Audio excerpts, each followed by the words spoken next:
Praise the Lord. கர்த்தருக்கு மகிமை உண்டாவதாக. இந்த காலவெளியிலே ஒரு சிறிய தியானத்தை நாம் பார்ப்போம். கலாத்தியர் எழுதின புஸ்தகம் 3வது அதிகாரம் 11வது வசனம். கலாத்தியர் 3:11.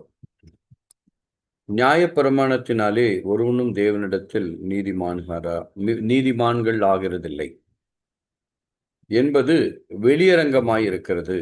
ஏனெனில் விசுவாசத்தினால் நீதிமான் பிழைப்பான் என்று எழுதியிருக்கிறது என்று சொல்லப்பட்டிருக்கிறது. அப்போ விசுவாசத்தினாலே நீதிமான் பிழைப்பான் என்று எழுதியிருக்கிறது என்றால், விசுவாசத்தினாலே நாம் நீதிமான்களாக்கப்படுகிறோம்.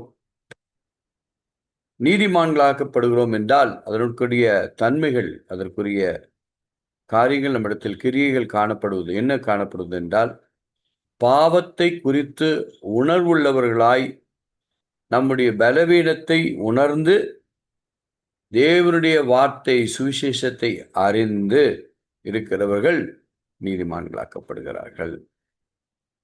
மற்றொன்று, கிறிஸ்துவனுடைய கிரியைகளை அவர்கள் இறுக பிடித்துக் கொள்கிறார்கள். கிறிஸ்துவின் கிரிகள் என்றால் அவருடைய சிந்தைகள், அவருடைய எண்ணங்கள் எல்லாம் கிறிஸ்துவுடையதாக இருக்கிறது. ஏனென்றால் கிறிஸ்து பரிசுத்தராயிருக்கிறார். ஆகினாலே நாமும் பரிசுத்தமாக்கப்பட்டிருக்கிறோம். அவர் நீதி தேவனாயிருக்கிறார். ஆகினால் நம்மை நீதிக்குரிய வழியிலே நம்மை நடத்துகிறவராயிருக்கிறார். ஆகினாலே தான் கிறிஸ்துவின் கிரியைகளை நாம் பற்றி பிடித்து கொண்டு நாம் தேவனுடைய சித்தத்திற்கு நம்மை முழுவதுமாக ஒப்பு கொடுத்து நாம் அவருடைய சித்தத்தின்படி அவருக்கு பிரியமான வழியிலே நாம் நடக்க நம்மை ஒப்பு கொடுக்க வேண்டும். மற்றொன்று, கிறிஸ்து நீதி நம்முடையதானபடினாலே எல்லா குற்றத்திற்கும் நீங்களாக்கி கொண்டு நீதிமான்களாக்கப்பட்டு நாம் பிழைத்திருக்கிறோம் என்பதை நாம் விசுவாசிக்க வேண்டும். இந்த விசுவாசத்தினாலே நமக்கு கிடைக்கப்படுகிற அநேக நன்மைகள் உண்டு. இதில் ஒரு சில காரியங்களை நாம் இந்த காலைவேளையிலே பார்க்கும் பொழுது, விசுவாசத்தினாலே நாம் சத்துருவை மேற்கொள்ள முடியும். இதுதான் விசுவாசத்தினுடைய ஒரு அடித்தளம் என்று சொல்ல முடியும், அஸ்திவாரம் என்று சொல்ல முடியும். மற்றொன்று, தேவனுடைய சித்தத்தை விசுவாசத்தினாலே தான் நிறைவேற்ற முடியும். ஏனென்றால் கிறிஸ்து இயேசு நமக்காக பலியானார், நமக்காக இரத்தம் சிந்தினார், நமக்காக மரித்தார், நமக்காக உயிர்த்தெழுந்தார். இன்றும் ஒரு தேற்றரவாளனாக, பரிசுத்த ஆவியானவராக இன்று நமக்குள்ளே ஒரு தேற்றரவாளனாக பிரவேசித்து வாழ்ந்து கொண்டிருக்கிறார் என்பதை விசுவாசிக்கிறவர்களாய் இருப்போமானால் தேவனுடைய சித்தத்தை நாம் நிறைவேற்ற முடியும். மற்றொன்று, விசுவாசத்தினால் நாம் தேவனோடு சஞ்சரிக்க முடியும். அப்போ இந்த கிறிஸ்து இயேசுவினுடைய விசுவாசத்தின் பேரிலே நாம் இந்த உலகத்திலே ஜீவித்துக் கொண்டிருக்கிறோம். அது தெல்ல தெளிவாக நாம் அதை புரிந்து கொள்ள முடியும்.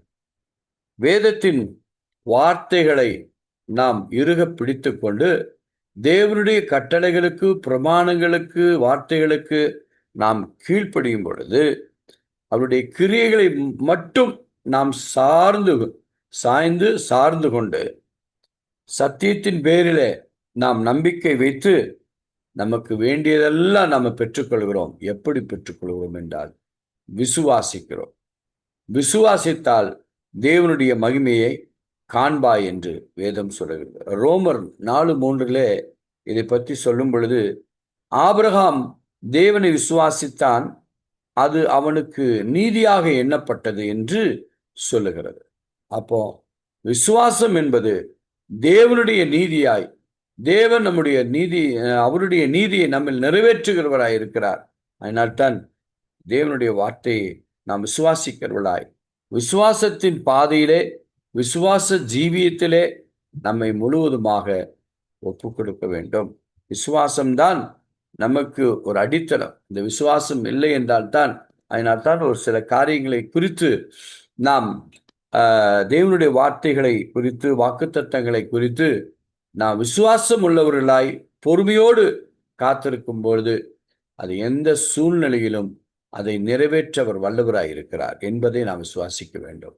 நமக்கும் பாருங்கள், மாதம் மாதம் ஒரு வாக்குத்தத்தம் ஆண்டவர் கொடுக்கிறார்.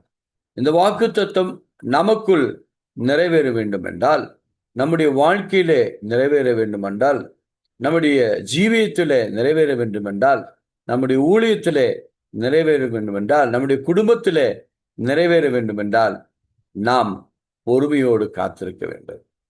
விசுவாசித்தால் தேவனுடைய மகிமையை காண்பாய் என்று வேதம் தெளிவாக சொல்லுகிறது. ஆகினாலே விசுவாசத்திலே நாம் உறுதியாய் இருக்கும் பொழுது நாம் சத்ருவனுடைய எல்லா கிரியைகளையும் மேற்கொள்ள முடியும். சத்ருவனுடைய எல்லா திட்டங்களையும் நாம் மேற்கொள்ள முடியும்.